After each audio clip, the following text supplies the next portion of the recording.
Halo semua, di video kali ini saya ingin berbagi tentang efek inflasi terhadap harga saham dengan menggunakan studi kasus Amerika Serikat. Jadi pada bulan September 2022, pada saat angka inflasi Agustus dipublikasikan, ternyata pasar merespon dengan negatif. Dow Jones, S&P 500, Nasdaq turun antara 4 sampai dengan 5%. Berapa sih angka inflasi di Agustus? Dan kenapa kalau tidak sesuai ekspektasi turunnya begitu dalam? Nah, kita akan membahasnya lebih lengkap dalam video ini. Jadi inflasi pada bulan Agustus angkanya adalah 8,3%.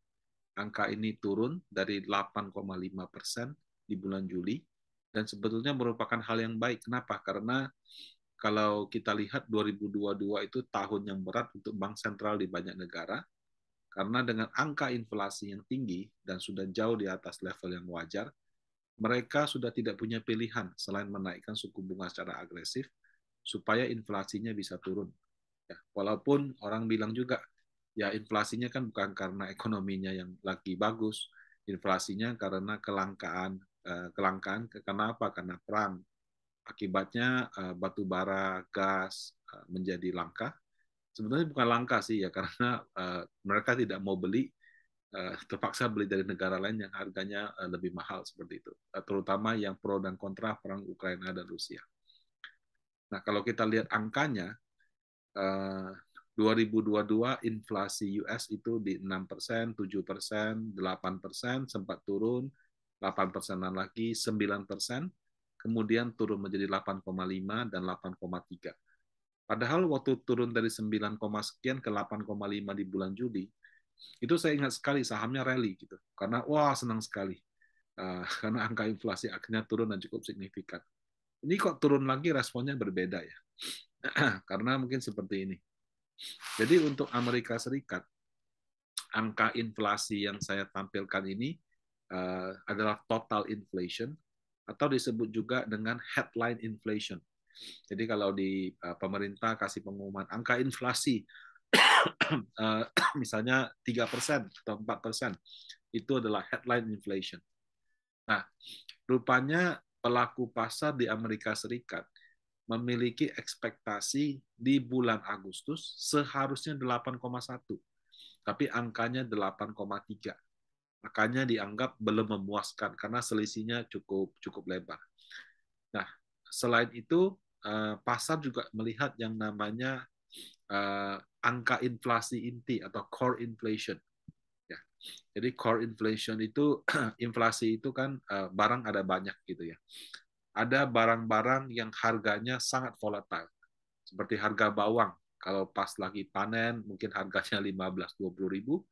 Kalau pas lagi gagal panen atau pas masih jauh dari masa panen, sementara kebutuhan mulai banyak, harganya bisa 80-100 ribu. Nah, komoditi-komoditi yang volatile itu memang selalu dikeluarkan. Nah, kenapa? Karena penyebab naik turunnya itu bukan karena ekonomi yang lagi bagus apa tidak, karena gangguan supply demand saja seperti itu. Nah, kemudian ada lagi energi. Ya, kalau di Amerika Serikat mereka pakainya energi. Kalau di Indonesia kita istilahnya administered price atau yang harganya diatur pemerintah. Itu juga komponen inflasi yang tidak bisa diatur oleh BI karena kalau pemerintah mau naikkan harga BBM, berapapun suku bunganya tetap akan turun juga gitu. Nah, kenapa angka inflasi inti menjadi penting? Karena target daripada bank sentral sebetulnya bukan headline inflation, tapi lebih ke core inflation. Nah, jadi core inflation ini naik atau turun itu menjadi salah satu indikator utama programnya bank sentral sukses apa tidak.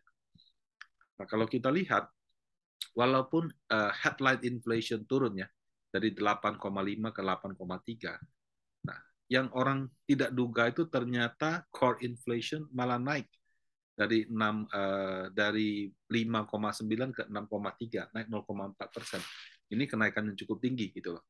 Wong tadi 8,3 harusnya 8,1, 0,2 itu sudah something gitu kan.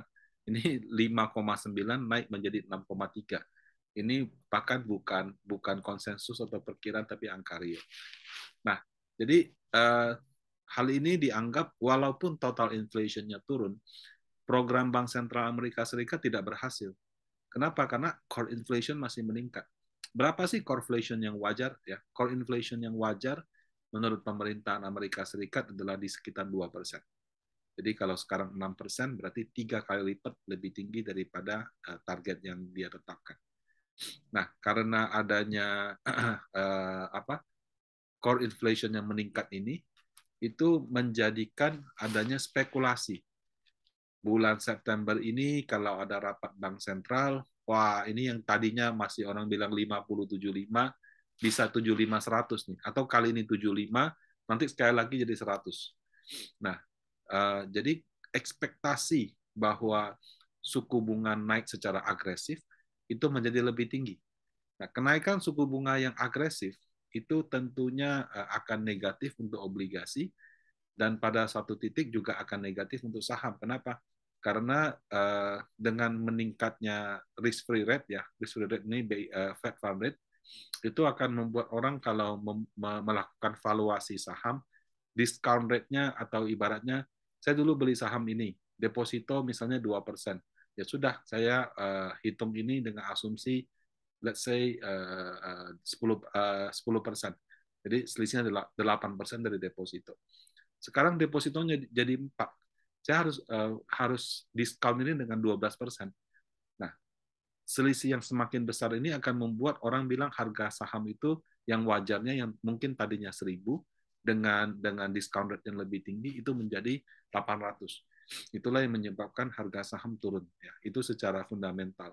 Secara sentimen ya ketika orang melihat oh kayaknya bank sentral akan lebih agresif, itu juga menjadi sentimen negatif daripada pasar saham.